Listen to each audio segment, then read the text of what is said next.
Jangan beli barang gemas iaitu emas perhiasan 916 kalau tuan-puan nak untung dengan simpanan atau pelaburan emas. Untuk untung dengan simpanan dan pelaburan emas, tuan-puan boleh beli jongkong emas iaitu gold bar ataupun shilling emas iaitu dinar seperti ini. Untuk tuan-puan dapat keuntungan yang lebih banyak dan lebih cepat, barang kemas tuan-puan hanya sesuai untuk beli untuk dipakai melaram atau perhiasan diri. Atau kalau tuan-puan seorang lelaki, tuan-puan beli untuk hadiahkan pada isteri, mak, anak-anak perempuan atau adik-beradik perempuan tuan-puan. Beli sekadar untuk pakai sahaja. Jangan beli melebihi apa yang kita mampu untuk pakai.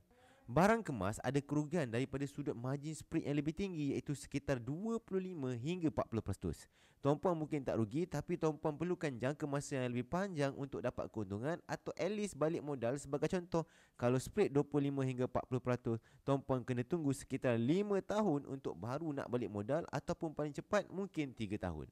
Dan satu lagi, kos tersembunyi dalam barang kemas adalah kos upah tukang yang sekitar 10% untuk barang kemas. Iaitu kalau tuan-puan beli barang kemas bernilai RM1,000, biasanya kos upah tukang lebih daripada RM100.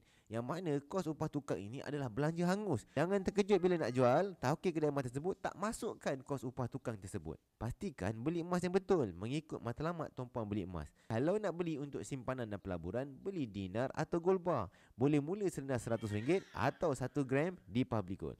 Nak saya bantu, boleh PM saya hari ini. Saya akan bantu guide sebaiknya. If you learn something, please comment.